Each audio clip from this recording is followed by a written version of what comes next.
ओम नमो भगवते वासुदेवाय। ओम नमो भगवते वासुदेवाय।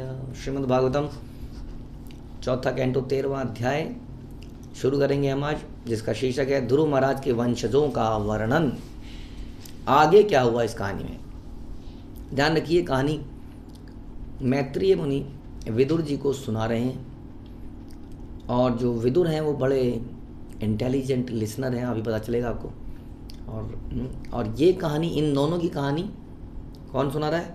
शुकदेव गोस्वामी परीक्षित मानस को सुना रहे हैं, और इन दोनों की कहानी सुत गोस्वामी सुना रहे हैं सौनक इत्यादि ऋषि को। तो सुता उवाच निशम्य कौशरविणा उपवर्णितं ध्रुवस्य वैकुंठ पद अधिरोहणं प्रारूढ़ भाव भगवती अधोक्षजे प्रष्टुम पुनः तम विदुर प्रचकर्मे। सुत गोस्वामी ने शौनक आदि समस्त ऋषियों से कहा, मैत्रेय ऋषि द्वारा ध्रुव महाराज के विष्णु धाम में आरोहण का वर्णन किए जाने पर विदुर में भक्ति भाव का आध्यात्मिक संचार हो उठा, और उन्होंने मैत्रेय मुनि से इस प्रकार पूछा। तो ध्रुव महाराज ने के बारे में जब ने सुना कि वो वैकुंठ में चले गए, इस प्रकार से विमान में गए, ये हुआ पूरा दृष्टांत सुनकर उनको एक्साइटमेंट हो गई, जोश आ गया, उत्साह आ गया। और यही पर्पस होता है इन स्टोरीज़ का। ये स्टोरीज़ कोई नानी की कहानियाँ नहीं है कि सुनते सुनते सो जाएंगे हम लोग। रात को सोने के लिए नानी जी कुछ कहानियाँ सुनाती हैं, वास्तव में कहानी प्रेरणा लेने की है। इसलिए कहानियाँ नहीं है, ये हिस्ट्री है वास्तव में। This is history. हम लोगों ने हिस्ट्री में केवल कुछ मुग़लों और कुछ ब्रिटिश लोगों को का इन्वेज़न भारत के ऊपर, पर यहीं तक हमारी हिस्ट्री लिमिट रह गई। उसके पीछे तो हमारे पूर्वज सारे बंदर रहने थे ही। ऐसा हम सुनते हैं, पढ़ते हैं। शास्त्र इस बात पे बिलीव नहीं करते। जो वास्तविक हिस्ट्री है उसको स्टोरीज बना लिया, माइथोलॉजी बना लिया।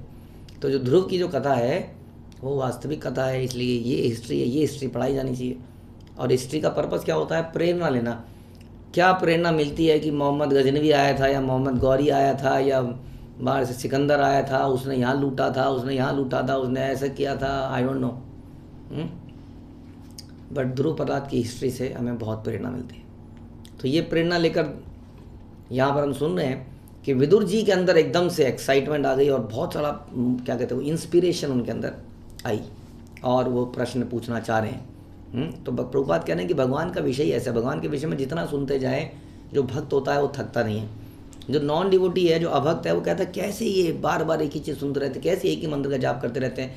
अब प्रभुपाद कह रहे हैं हरे कृष्ण महामंत्र में केवल हरे कृष्ण और राम, केवल ये 3 वर्ड हैं, हरे कृष्ण और राम, और इन्हीं को बोलता रहता है व्यक्ति, बोलता रहता है। तो ये 2-2 घंटे तो सब लोग बोलते हैं, 1.5-2 घंटे, और सालों साल बोलते हैं, और उससे थक नहीं रहे हैं। हाँ, क्योंकि ये दिव्य शब्द है वास्तव में। विदुर उवाच, विदुर बोले, केते प्रचेतसो नाम कस्यापत्यानि सुव्रता कस्यान वयाय प्रख्याता कुत्र वा सत्रमासता। विदुर ने मैत्रेय से पूछा, हमारे एक भक्त ने इस कथा को सुनते हुए प्रश्न हमसे भी पूछा था कि ये प्रचेतास कहाँ से आ गए भाई कहानी में। आपको याद होगा ध्रुव की एंटायर कहानी के अंत में, अंतिम 3 श्लोकों में बता रहे हैं वो कि नारद जी जो है इस ध्रुव की कथा को प्रचेतास को बताने गए, ग्लोरीफाई कर रहे हैं। ध्रुव महाराज ने ऐसा किया, ध्रुव महाराज ने ऐसा किया, ध्रुव महाराज ने। तो विदुर पूछ रहे हैं ये प्रचेता कौन है? हाँ, आपने भी पूछा था एक क्वेश्चन कि प्रचेतागण कौन थे, वे किस कुल के थे, किसके पुत्र थे, कहाँ पर महान यज्ञ किए। देखिए कितने प्रश्न पूछे। क्यों पूछे इतने सारे प्रश्न? कि बोलते रहे, सामने वाला बोलता रहे। अब क्योंकि सुनना चाहते हैं ना हम लोग, तो प्रश्न इसलिए हम कह रहे थे कि ओपन और क्लोज्ड क्वेश्चन है ना। जब हम किसी संत पुरुष के पास जाएं तो ऐसे प्रश्न पूछें कि वो बहुत बोलने के लिए उनके अंदर प्रेरणा मिले, ऐसा प्रश्न। जैसे हम सुनते हैं कई बार कि सुखदेव गोस्वामी बोलते हैं, परीक्षित महाराज आपका प्रश्न सुन के बड़ा आनंद आ गया। प्रश्न सुन के आनंद आ रहा है उनको, क्यों? क्योंकि प्रश्न ऐसा है जिसमें भगवान के विषय में और बोला जाएगा। तो ये पूछ रहे हैं, ये सारी चीज़ें पूछ रही। देखिए प्रचेतागण कौन थे, किस कुल के थे, किसके पुत्र थे। कुल का क्यों पूछा? क्योंकि इस कुलों में बहुत महान महान भक्तों के बारे में नाम आएगा, फिर उनके बारे में पूछेंगे, अच्छा ये कौन था बताइए। हाँ, जैसे पूछा कि माना ध्रुव कौन था, अब ध्रुव कौन था के चक्कर में इतनी कहानी आ गई। हाँ, तो कौन से कुल के थे, किसके पुत्र थे, कहाँ पर महान यज्ञ किया, सब बताइए। तो वहाँ से इनका मतलब बड़ा ध्यान से सुन रहे हैं। उन्होंने वहाँ से एक क्वेश्चन निकाल लिया। मन्ये महाभागवतम नारदम देव दर्शनम येन प्रोक्ता क्रिया योगा परिचर्या विधि हरे हरे। विदुर ने कहा, मैं जानता हूँ कि नारद मुनि समस्त भक्तों के शिरोमणि हैं। उन्होंने भक्ति की पंचरात्रिक विधि का संग्रह किया है और भगवान से साक्षात भेंट करी है। तो नारद जी की कथा में हम सुना था कि इस प्रकार भगवान नारद जी जब पिछले जन्म में थे तब भी भगवान ने उनको दर्शन दिया और बताया कि तुम अगले जन्म में हम नारद बन के आने वाले हो। और नारद जी को ये स्पेशल, नारद जी का शरीर जो है हमारा मॉर्टल बॉडी नहीं है उनकी। नारद जी का शरीर सच्चिदानंद है।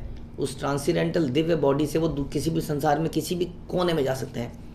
हाँ, हम लोग एक बार रावण ने नारद को मारने का प्रयास किया था, लेकिन जो उसकी तलवार थी वो उसको काट ही नहीं पाई।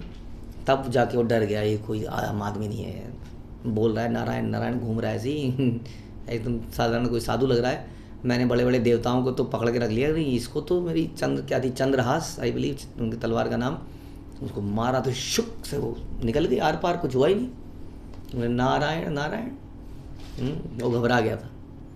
साधारण भक्त साधारण दिखते हैं, साधारण होते नहीं हैं। तो ये भगवान से साक्षात भेंट करते हैं और सभी भक्तों में शिरोमणि है। उन्होंने पंचरात्रिक विधि का संग्रह किया। तो पंचरात्रिक विधि क्या होती है? एक भागवत विधि होती है, पंचरात्रिक विधि होती है। भागवत विधि कौन सी होती है? नवदा भक्ति वाली, जिसमें श्रवण कीर्तन आता है। तो नारद श्रवण कीर्तन भी करते रहते हैं, लेकिन साथ साथ उन्होंने पंचरात्रिक विधि भी अपनाई। तो इस्कॉन भी इसी के आधार पर चल रहा है, भागवत विधि भी पंचरात्रिक विधि भी। भागवत विधि के अंतर्गत हम क्या करते हैं? श्रवणम कीर्तनम विष्णु स्मरणम इत्यादि, ये सारी चीज़ें हम करते हैं। पंचरात्रिक विधि में जो पूजा की विधि है, भगवान की आरती करना, भोग लगाना या बहुत सारी, तो ये पंचरात्रिक विधि जो है इसका संकलन नारद जी ने किया है। ऐसा हम सुनते हैं कि ये संकलन उन्होंने आई थिंक गोवर्धन में जो नारद कुंड है वहाँ पर इसका डिटेलिंग करी। स्वधर्मशील पुरुषैर भगवान यज्ञ पुरुषः इज्जमानो भक्तिमता नारदे ने ऋता कला किला। जब समस्त प्रचेता धार्मिक अनुष्ठान तथा यज्ञ कर्म कर रहे थे और इस प्रकार शिव भगवान को प्रसन्न करने के लिए पूजा कर रहे थे, तो नारद मुनि ने ध्रुव महाराज के दिव्य गुणों का वर्णन किया। ये हमने सुना। तो यहाँ पर वो पहुँच गए थे नारद मुनि और वहाँ पर ध्रुव के गुणों का वर्णन करने लगे। तो नारद मुनि सर्वदा भगवान की लीलाओं का गुणगान करते ही रहते हैं, ये उनका काम है और ये भक्तों का काम होना भी चाहिए। जो भी भक्त हैं उनका यही मुख्य बिजनेस होना चाहिए कि वो भगवान की कथाओं के बारे में बोलें, क्योंकि उससे दो फायदे होते हैं, तो हम शुद्ध होते हैं और एक जो चर्चा होती है उससे बाकी लोग भी शुद्ध होते हैं। तो इसलिए नारद मुनि हर जगह यही करते रहते हैं और इसी सेवा में लगे रहते हैं। और यही भगवान का बोलना है कि जो इस ज्ञान को दूसरों को बांटता है वो मुझे सबसे प्रिय है, भगवान ऐसा कहते हैं। इसलिए नारद मुनि हमेशा प्रचार कार्य में लगे रहते हैं। यास्तादेव ऋषिणा तत्र वर्णिता भगवत कथा मह्यम शुश्रूषवे बृहन् कात्स्नेर्य नाचुष्टिमर्हसि। हे ब्राह्मण, नारद ने श्री भगवान का किस प्रकार गुणगान किया और उस सभा में किन लीलाओं का वर्णन हुआ। अब बताइए कि नारद मुनि जब बोले होंगे तो और भी कुछ बोले होंगे, क्या क्या बोला उन्होंने, सब बताइए। कितने प्रश्न पूछ लिए, देख लिए। मैं उन्हें सुनने का इच्छुक हूँ। कृपया विस्तार से भगवान की महिमा का वर्णन कीजिए। देखिए, ऐसा लगता है कि ये वो ज़माने की बात है जब आदमी के पास बहुत समय होता था, अब समय कहाँ है। बट क्वेश्चन ये है कि आज से कई सैकड़ों साल पहले जब इंडस्ट्रियल रिवॉल्यूशन हुआ था तब इसलिए किया गया था कि समय बच जाए। हाँ, एक किसान था, वो एक बैल से हल जोतता था और हल जोतने में खेत को लगते थे 2 दिन 3 दिन हफ्ता। अब वो ट्रैक्टर आता है, वो आधे घंटे में जोत के चला जाता है दूसरे खेत में, और एक किराए पे वो मल्टीपल खेतों को करता है, किसान खाली। तो जितनी भी ये टेक्नोलॉजी की वजह से संसार जो आगे बढ़ रहा है, संसार के पास टाइम ज़्यादा हो जाना चाहिए था। अब हम सुन रहे AI आ रहा है, आर्टिफिशियल इंटेलिजेंस बढ़ता जा रहा है, तो टाइम बढ़ना चाहिए, लेकिन किसी पे फिर भी टाइम नहीं दिख रहा मैं। तो कहाँ चला जा रहा है टाइम। और उस ज़माने में ये तो हमें भी याद है, हाँ, कितनी चीज़ें मैनुअल हुआ करती थी, हमारे सामने की बात है ये तो, हमारे बचपन में। फिर भी लोग बैठ के चर्चाएँ करते थे, घंटों करते थे। अभी जो रामलीला जो हम देखते थे, रामलीला वास्तविकता में आज भी याद है, वो एक्साइटमेंट होती थी पूरे साल में रामलीला का समय आने वाला है। हाँ, वो आखिरी के 10 दिन बड़े एक्साइटमेंट में जाते थे, क्योंकि वो बड़ी दिव्य रामलीला हम लोगों ने देखी बचपन में स्टेजेस के ऊपर। जो आजकल तो खैर वो कुछ और ही बन चुका है।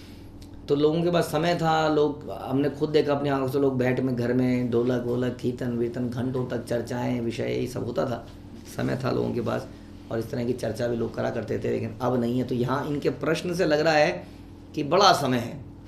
अब यही आप देखते हैं परीक्षित महाराज के ऊपर 7 दिन को समय मिला है ना। आदमी सोचे यार फटाफट इसको निपटाऊं और कुछ और भी देखूं, लेकिन वो बैठ के प्रश्न पूछे जा रहे हैं। ऐसा लगता है कि परीक्षित महाराज के बाद पूरी ज़िंदगी पड़ी है। आदमी कई बार लेक्चर जब लंबा हो जाता है ना, कई बार लेक्चर लंबा होने के बाद बोलते हैं एनी क्वेश्चंस, तो सब चुप हो जाते हैं। और गलती से अगर किसी ने एक क्वेश्चन पूछ लिया, सब उसकी तरफ ऐसे देखते हैं तो खा जाएंगे उसको, क्योंकि अब इसका मतलब इसका आंसर देंगे, 15 मिनट और निकालेंगे, उसमें उठ सकते नहीं है क्योंकि थोड़ा लज्जा शर्म था ही, जान पहचान है, अब कहेंगे उठ गया मेरे लेक्चर से बीच में चला गया। तो उसके बाद कोई लंबा लेक्चर हो जाए तो कोई प्रश्न नहीं पूछेगा, आप देख सकते हैं कभी इसको। इसलिए लेक्चर लंबा करना नहीं चाहिए अगर अपनी इज्जत बचानी है बोलने वाले को, तो बड़ा मुश्किल हो जाती है, लोग बीच में से उठ के चले जा सकते हैं। लेकिन यहाँ पर ऐसा लगता है सुनने वाला सुनने के लिए बैठा है, कहता है बोलती ये क्वेश्चन देखिए, ये 3-4 श्लोक सिर्फ क्वेश्चन ही पूछे जा रहे हों। बताइए अच्छा कौन से कुल के थे वो, कहाँ पर यज्ञ कर रहे थे, अच्छा ये बताइए कि नारद मुनि ने वहाँ पर बोला तो और भी तो कुछ बोला होगा ध्रुव महाराज के अलावा, वो कौन कौन सी लीलाओं के बारे में बोला, वो भी बताइए और विस्तार से बताइए ज़रा, हाँ शॉर्ट में मत बताइएगा कृपया विस्तार से भगवान की महिमा का वर्णन कीजिए, मैं सुनने का इच्छुक हूँ। अब ऐसी बात सुन के वक्ता को तो देखो जी बोलना सबको अच्छा लगता है, मतलब आप कोई आया पूछने वाला, तो बोलना शुरू करते हैं। मैत्रेय उवाच ध्रुवस्य चोत कलह पुत्र प्रेतार्थ प्रस्थिते वनम सार्वभौम श्रियम नैच्छद धीराजासनम पितु। हे विदुर, जब ध्रुव महाराज वन को चले गए थे तो उनके पुत्र उत्कल, ध्रुव के पुत्र उत्कल, उन्होंने अपने पिता के वैभवपूर्ण सिंहासन की कोई कामना ही नहीं करी। अब आपने सुना था कि ध्रुव महाराज ने 36,000 सालों तक साम्राज्य चलाया है कि नहीं, और किसका और कितना बड़ा साम्राज्य था वो सोच सकते हैं हम लोग। लेकिन उसके पुत्र ने उसकी इच्छा ही नहीं करी। बिल्कुल क्यों नहीं करी इच्छा, बता रहे हैं अगले श्लोक में। सजन्मना उपशांत आत्मा निसंग समदर्शन ददर्श लोके विततम आत्मानम लोकम आत्मनि। क्योंकि उत्कल जन्म से ही परम संतुष्ट और संसार से अनासक्त व्यक्ति था। तो क्या वो बोर था, बेकार था? आप अगर ध्यान से देखो कि संसार में अधिकतर दुख हमारी आसक्तियों के कारण आते हैं, क्योंकि ऊंच नीच तो हम हमारे जीवन में होती है, लेकिन हम उस ऊंच नीच से आसक्त हो जाते हैं तो हम दुखी होते हैं। जो अनासक्त होता है वो इज इक्विपोइज्ड कहते हैं, इज ऑलवेज इक्विपोइज्ड। वो समदर्शी था, क्योंकि प्रत्येक वस्तु में भगवान को देखता था। प्रभुपाद बता रहे हैं गीता का श्लोक 6.30, जो माम पश्यन्ति सर्वदा सर्वम च मयि पश्यति, जो मुझे हर जगह देखता है और हर चीज़ में मुझे देखता है, हर चीज़ को मुझ में देखता है, वही वास्तव में देखता है। इस प्रकार का व्यक्ति किसी चीज़ से घृणा नहीं कर पाता कभी भी, क्योंकि वो भगवान को हर चीज़ में देख पाता है। इसको उत्तम अधिकारी कहते हैं कि प्रत्येक वस्तु को परमात्मा में और प्रत्येक व्यक्ति के हृदय में परमात्मा को स्थित देखता है। हर वस्तु भगवान के अंदर है और हर वस्तु में भगवान है। ये बता अचिंत्य भेद, ये कैसे हो सकता है कि जब सारी वस्तुएं भगवान के अंदर हैं तो हर वस्तु के अंदर भगवान कैसे हो सकता है? हाँ, यही है बात, यही भगवान की शक्ति है कि वो परमात्मा रूप में हर किसी के अंदर है और अपने विराट रूप में उन्होंने संसार को लिया हुआ और अपने परम रूप में हर चीज़ को लिया हुआ है। तो इस प्रकार से जो इस प्रकार का विजन रखता है, अनासक्त है, हाँ, वो क्या हो जाता है? परम संतुष्ट बता रहे हैं। परम संतुष्ट वर्ड यूज़ किया गया है। अब ये नहीं किया गया वो एकदम से इमोशनलेस था, ना हंसता था ना रोता था, परम संतुष्ट था। ऐसा वो व्यक्ति था। कौन? उत्कल, ध्रुव के पुत्र। इसलिए उनको अपने पिताजी की प्रॉपर्टी पे कोई प्रॉपर्टी मिलेगी नहीं मिलेगी, उसका खून कर दूंगा, गोली मार दूंगा तेरे को मैं, तूने प्रॉपर्टी नहीं दी तो भाई भाई भूल जाऊंगा कौन है भाई और कौन है बहन, कुछ नहीं। वो परम संतुष्ट व्यक्ति थे। आत्मानं ब्रह्म निर्वाणम प्रत्यमित विग्रहम अवबोधर सेकात्मय मानन आनंद मनु संततम अव्यवच्छिन्न योग अग्निदग्ध कर्म मल आशया स्वरूपम अवरुन्धान न आत्मानं न आत्मनः अन्यम तदा ऐक्षथ उसने अपने परब्रह्म के ज्ञान के प्रसार द्वारा पहले ही शरीर बंधन से मुक्ति प्राप्त कर ली, यानी कि शरीर के होने से पहले ही। मुक्ति का मतलब नहीं है कि शरीर को त्याग देना, समझिए, ये हमें श्रील प्रभुपाद ने बहुत अच्छे से समझाया। हम सोचते हैं कि मरना मतलब मोक्ष प्राप्त करना, मरना मोक्ष प्राप्त करना थोड़ी है। मरने के बाद दूसरा शरीर लेगा, पता लगा जानवर के शरीर में चला गया और नीचे चला गया, मोक्ष नहीं है मरना। यहाँ बता रहे हैं कि शरीर को त्यागे बिना भी मोक्ष प्राप्त किया जा सकता है, जब हम अपने ट्रांसीडेंटल कॉन्स्टिट्यूशनल पोजीशन में होते हैं, विच इज़ जीवेर स्वरूप है कृष्ण नित्यदास। इस स्थिति में हम लोग मुक्त अवस्था में होते हैं। यदि हम इस स्थिति में काम करते हैं कि मैं जी क्यों रहा हूँ भगवान के लिए, मेरे जीने का पर्पस भगवान की संतुष्टि, तो वह समझ लीजिए वो व्यक्ति मुक्त है। यह मुक्ति निर्वाण कहलाती है। वह दिव्य आनंद की स्थिति को प्राप्त था और उसी आनंदमय स्थिति में रह रहा था।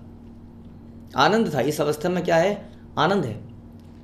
ऐसा नहीं इस अवस्था में बोरियत है जैसे लोग समझते हैं, उसको आनंद था जो अधिकाधिक बढ़ती जा रहा, वो आनंद बढ़ता ही जा रहा था। यह भक्तियों के कारण ही संभव था, जिसकी तुलना अग्नि से करी गई है जो समस्त गंदी भौतिक वस्तुओं को भस्म कर देती है। वह सदैव आत्म साक्षात्कार की स्वाभाविक स्थिति में रहता था, ऑलवेज इन द दिस कि मैं आत्मा हूँ। बेटर वर्ड इज कि मैं भगवान का दास हूँ और भगवान के अतिरिक्त और कुछ भी नहीं देखता था। वह उन्हीं की भक्ति में अनुरक्त रहता था। इसलिए कहते हैं, प्रभुपाद कह रहे हैं, ब्रह्मभूता प्रसन्न आत्मा ना सोचित न कांक्षति, कि जो इस प्रकार की रियलाइजेशन प्राप्त करता है वो हमेशा प्रसन्न चित्त अवस्था में रहता है। उसके जीवन में कोई पछतावा करने की वस्तु नहीं है, हाय ऐसा क्यों हो गया, हाय हाय ऐसा क्यों हो गया, हाय ये नुकसान क्यों हो गया, हाय ये क्यों चला गया, हाँ, और सर पकड़ के बैठ रहा है, रो रहा है पूरे पूरे दिन। नो, वो हर चीज़ को भगवान की प्लानिंग समझता है, हाँ, और ना ही किसी चीज़ की इच्छा करता, हाय काश ऐसा हो जाए, काश ऐसा हो जाए, काश ऐसा हो जाए, क्योंकि ना सोचती ना कांक्षती, क्योंकि वो जानता है कि भगवान को जो मेरे लिए ज़रूरी होगा वो मुझे प्रोवाइड कर ही देगा।